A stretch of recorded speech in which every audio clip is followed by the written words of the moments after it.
Hello friend, स्वागत है आपका एक बार फिर से आपके अपने लीगल चैनल सोच पर प्रहार में।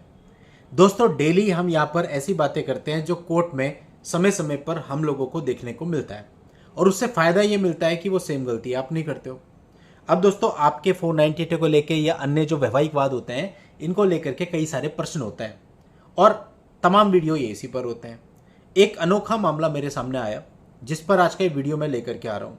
और दोस्तों, ऐसा आप में से किसी के भी साथ हो सकता है जिसका भी मैट्रिमोनियल विवाद चल रहा है। आज के समय पे सब कुछ पॉसिबल है।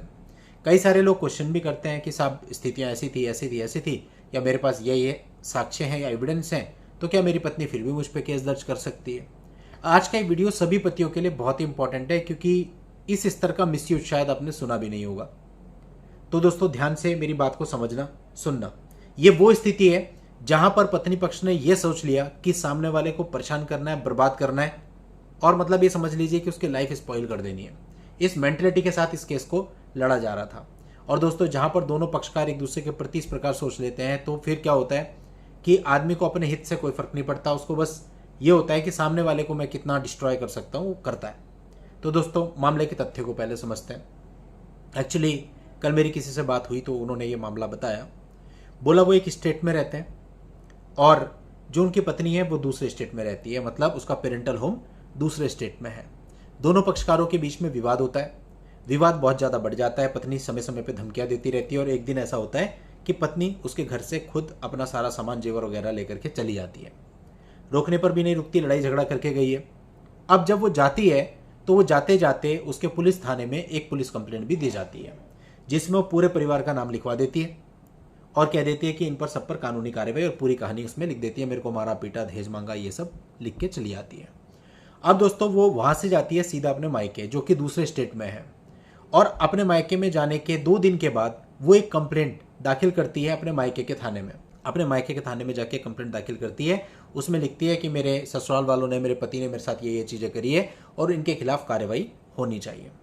कुछ दिन दोस्तों वो मायके में रहती है और मायके में रहने के बाद वो एक अन्य सिटी में चली जाती है, एक मेट्रो सिटी में चली जाती है और वहाँ पर जॉब करने लगती है।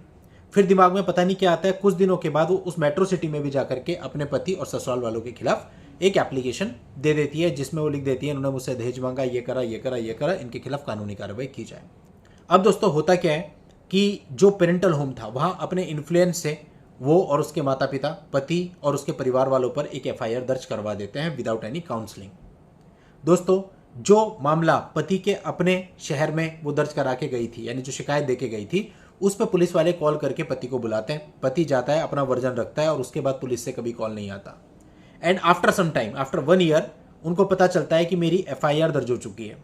यानी एक वो पेरेंटल होम में तो एफआईआर दर्ज हो ही गई थी और एक यहाँ अपने शहर में भी एफआईआर दर्ज हो गई है। सेम धाराओं में, लगभग सेम धाराओं में एफआईआर दर्ज हो गई है। दोस्तों, मीनवाइल जो तीसरी जगह है जहां लड़की ने शिकायत दी है, वहां से काउंसलिंग के लिए कॉल आता है। काउंसलिंग में लड़का जाता है और वो कहता है कि भाई ऑलरेडी मेरी एफआईआर चल रही है। अभी तक उस लड़के को केवल एक एफआईआर के बारे में पता था, तो उसने उसी के बारे में बताया कि भाई मेरी एफआईआर वहां पे चल रही है जो उसका पेरेंटल होम है। अपनी वाली की एफआईआर का अब तक नहीं पता था। इतना सुनने के बाद, ये सारी चीज़ों के बाद काउंसलिंग क्लोज कर दी गई। लड़की ने अपने बयान दिए, मुझे तो इन पर पुलिस कार्रवाई चाहिए, मैं उससे संतुष्ट नहीं हूँ। जो भी उसने बोला होगा कि मैं उसको वापस ले लूंगी या गलती से मैंने करा दी थी या जो भी है। अब पुलिस ने काफ़ी टाइम के बाद, 6 से 7 महीने के बाद, इस मामले में भी एफआईआर दर्ज कर दी। अब लड़के के ऊपर 3-3 एफआईआर हो गई, लगभग सेम धाराओं में, थोड़ा बहुत डिफरेंस है बट सेम धाराओं में। अब दोस्तों, आप सोचिए, एक ही वैवाहिक विवाद और लगभग कुछ टाइम डिफरेंस में एफआईआर दर्ज है, लगभग इंसिडेंट सेम है, लगभग धाराएं सेम है और अलग अलग प्लेस पे।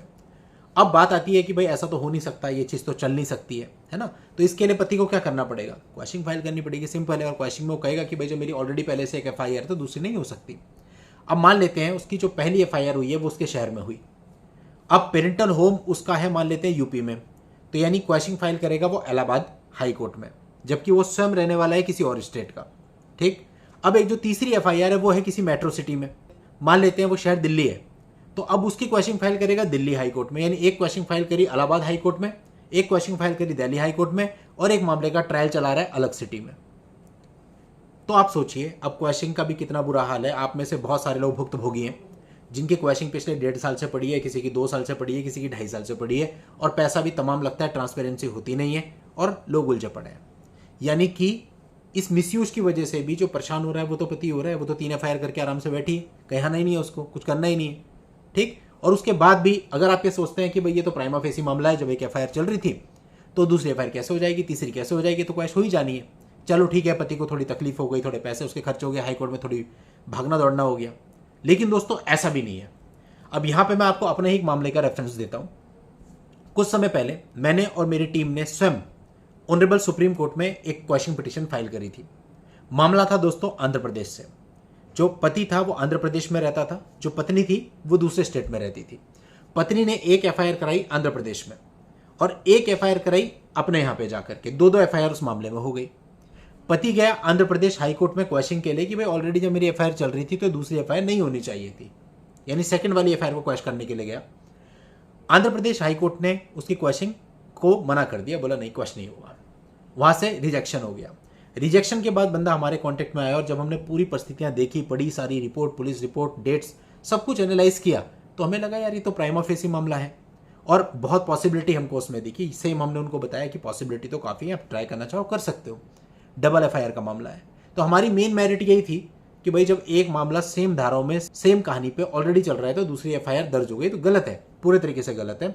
और इस पे जो भी आर्ग्यूमेंट हो सकते थे प्लस जो जजमेंट्स हो सकते थे वो सारे वहां पे दिए गए। लड़के की तरफ से जो चीजें भी थी मतलब उससे पूरा डिस्कस करके पिटीशन बनाई गई। सब पूरा जब हम सेटिस्फाई हो गए, क्लाइंट सेटिस्फाई हो गया, उसके बाद हम लोगों ने वो पिटीशन फाइल करी। लेकिन दोस्तों अनफॉर्चुनेटली वो पिटीशन सुप्रीम कोर्ट ने डिसमिस कर दी। ऐसी पिटीशन सुप्रीम कोर्ट से डिसमिस हो गई। डिसमिस होने के बाद उस पर मैंने एक वीडियो भी बनाया था और वो क्लाइंट को भी बहुत निराशा हुई और एक्चुअल में हमको भी बहुत निराशा हुई कि भाई ये मामला तो बिल्कुल प्राइमा फेसी था, ये क्यों नहीं हुआ। तो दोस्तों अब मिसयूज का आप आलम समझिए। एक तो एक लड़की एक ही घटना पे दो एफआईआर दर्ज करा देती है, जो कि नैसर्गिक न्याय के सिद्धांत के बिल्कुल विपरीत है, होना ही नहीं चाहिए। पहले तो जब पुलिस को बता दिया तो पुलिस को दर्ज ही नहीं करनी चाहिए। फिर दर्ज हो गई, मान लेते किसी गलती से हो गई, तो उसके बाद हम क्वैश कराने जाते हैं तो वो क्वैश भी नहीं होती, उसकी भी कोई गारंटी नहीं है कि क्वैश हो जाएगी। और क्वैश कराना कोई आसान भी नहीं है। अगर बंदा फाइनेंशियली स्ट्रांग नहीं है तो क्वैशिंग में भी उसकी धज्जियां उड़ जाएंगी, क्योंकि उसको पैसा खर्च करना पड़ेगा और जाने 1 साल चलती है क्वैशिंग, 1.5 साल 2 साल, और बीच बीच में उसका पैसा लगता ही रहेगा। अगर वो हाईकोर्ट ट्रैवल करेगा तो भी पैसा लगेगा। और अगर हाईकोर्ट ने मीडिएशन पे फाइल डाल दी तो मीडिएशन में भी बोला जाता है कि भाई पहले 50,000 रुपये लड़की को दो, कई बार तो और ज़्यादा भी बोल दिया जाता है, तो वो खर्चा सारा अलग से है। तो कुल मिला के पिस कौन रहा है? पति पिस रहा है।